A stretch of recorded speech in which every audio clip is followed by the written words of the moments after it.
Let me now take you across to our guest and talk about what's happened in terms of, well, it happened on Friday, but it was confirmed only on Saturday that Israel has eliminated Hezbollah chief Hassan Nasrallah and almost the top layer of its leadership. So in a sense, the Hezbollah is leaderless, but the conflict still goes on. There is still action being taken place that's from Israel's side.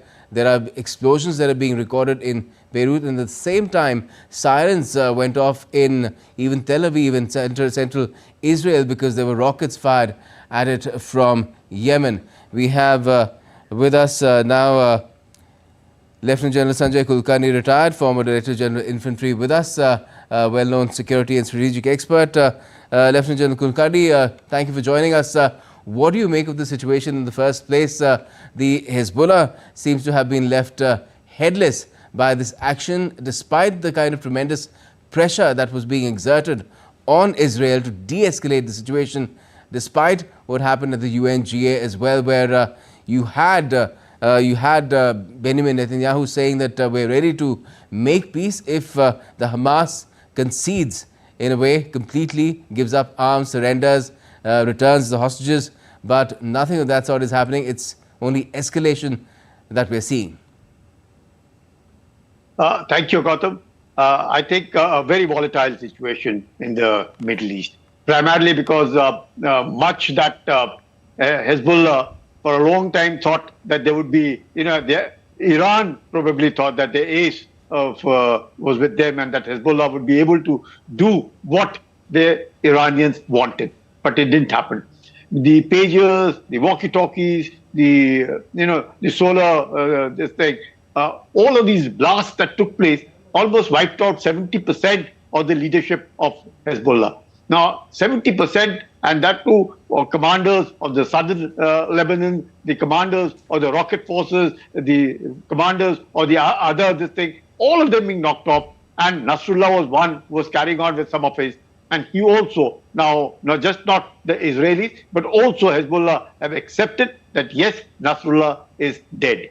And now that Nasrallah is dead, Hezbollah obviously loses entire, I would say, the leadership having got wiped out. Even if you say 90% of the leadership has been wiped out.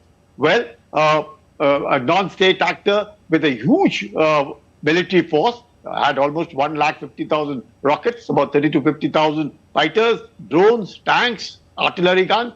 But even in the airstrikes, most of it must have been damaged. There is no denying. So they would have been left with very little, even if you say at best 50% of the war arsenal with Hezbollah, with no leadership. And Hezbollah, a terrorist organization, which also has political say in Lebanon, with almost 13 members in the Lebanese parliament, and kind of a Shiite terrorist organization, which showing solidarity with Hamas since 7th October has been instigating, leading to Israelis from northern Israel, almost 70 to 75,000 people getting displaced from there, and obviously retaliation by Israel led to the southern Lebanese area also about a lack of people displaced internally over there. So tremendous amount of chaos which was created, and Israel allowed itself to tackle first Hamas,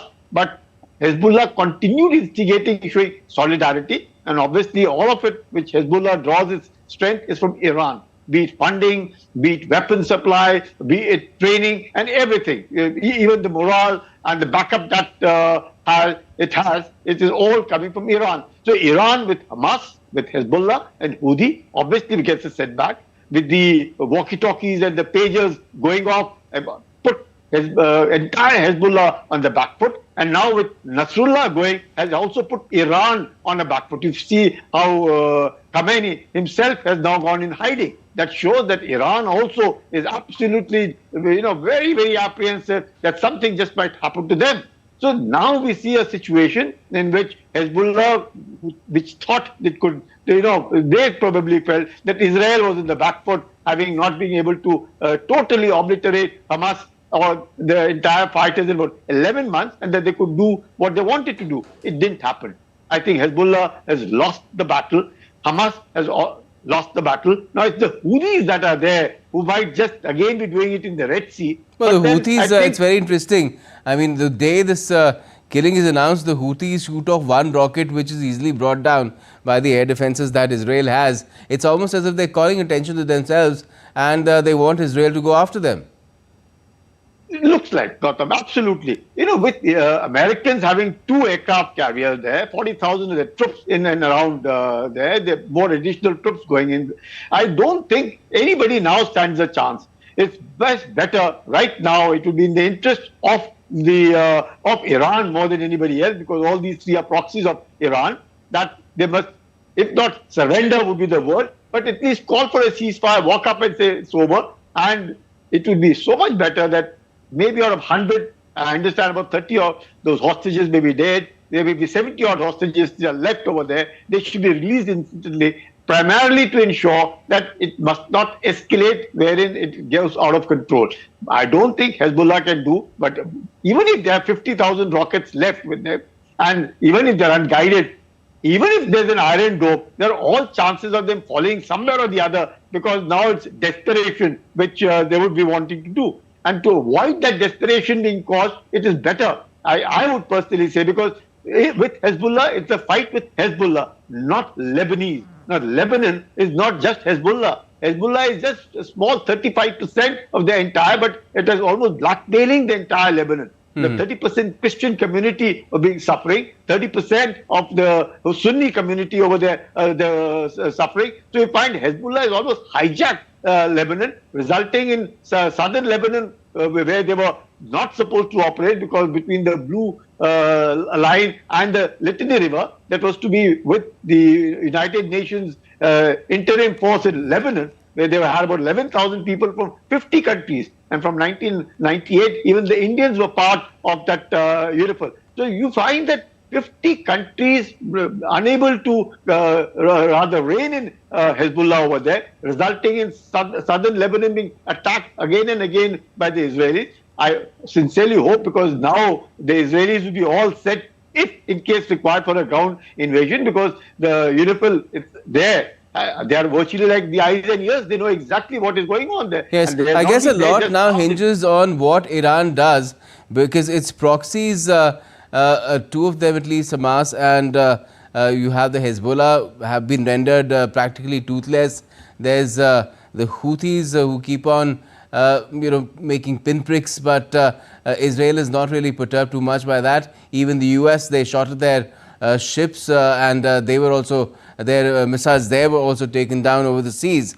Now, what will Iran do? Maybe the Khamenei has gone into the leader, the supreme leader has gone into hiding, because Iran is finally planning to do something. It has been playing that strategic patience wala game for such a long time, and it even did not do too much after a guest was killed on its own soil.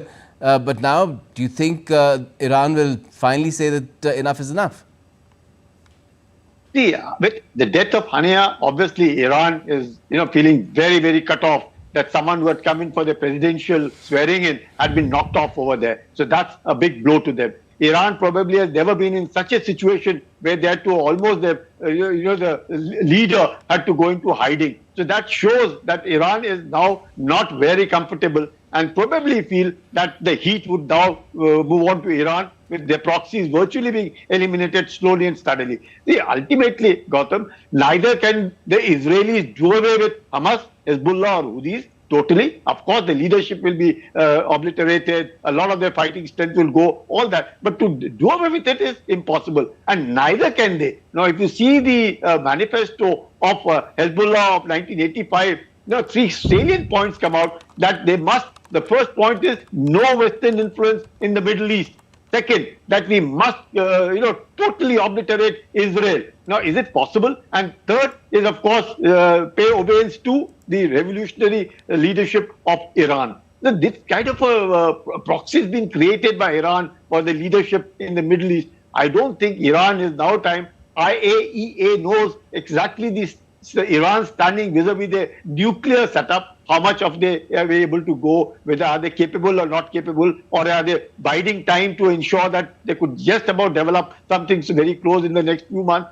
All that keeping in mind, but now with Khamenei gone into hiding is indicative. Iran also is in the back foot with the 2 aircraft carriers of US already there in the Mediterranean. More troops moving in over there. Yes, in that USA context, the statement issued by the Pentagon is also quite interesting. The Pentagon has attributed it to the Secretary of Defense, Lloyd Austin, saying that well, America is completely behind Israel. It supports its right to defend itself, and that it is prepped to take on any kind of situation that might arise in that region.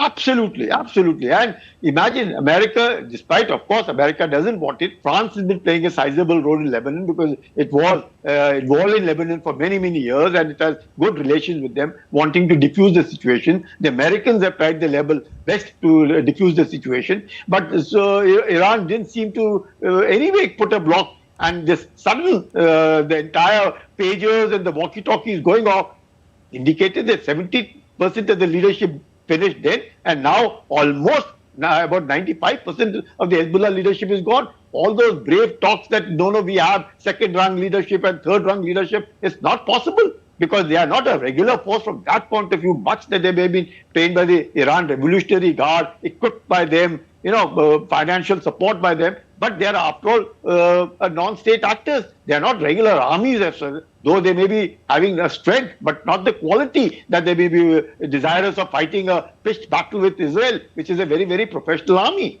So in this situation, so are you suggesting that it will not be able to regroup? It might just disintegrate the Hezbollah. There might be a struggle for power within between those who are still left, and it might just fizzle out.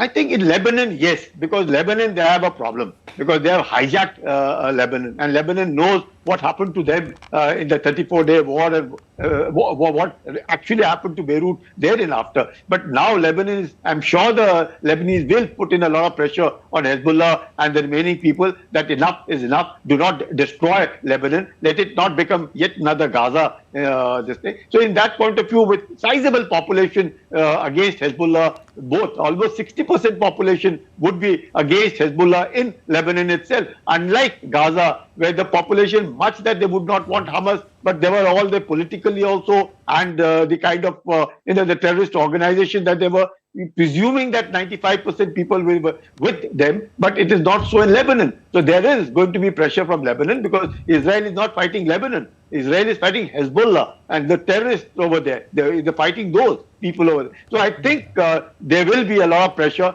Hezbollah just might give in at this point of time, but then Israel will not let it go so easily because Israel feels it's now or never. Because how long will they continue getting, instigated and the entire northern Israel being vacated? They want to reoccupy northern Israel. Southern Lebanon, there was a UN resolution to ensure that there would be a buffer zone of almost 1,065 square kilometers. Nothing has worked. With 50 countries forming a part of that UNIPL, that is also not working since 1978. So all this, Israel also is quite, upset about the whole issue, that they alone have to fight it out. Everybody seems to be giving lip service, but yes, USA stands behind them. There's no denying the fact, but the Israelis are the ones who are fighting it out, and Hezbollah now knows the strength as to what Israel can do, and Israel has done technologically, militarily, airstrikes, and has almost crippled Lebanon, has almost devastated Gaza, so there's nothing left in Gaza. There's almost Lebanon, a beautiful city, a beautiful country, Beirut, a lovely city. If it wants to go the Gaza way, it is their choice. I'm sure they would want it to happen that way. But let's see what happens next. All the talk of peace and ceasefire, it seems right now forgotten, although a lot of noise has been made in New York at the UNJ about it. We'll have to wait and see what happens to that effort as well. Thank you for joining us, General Kulkarni, for the time being.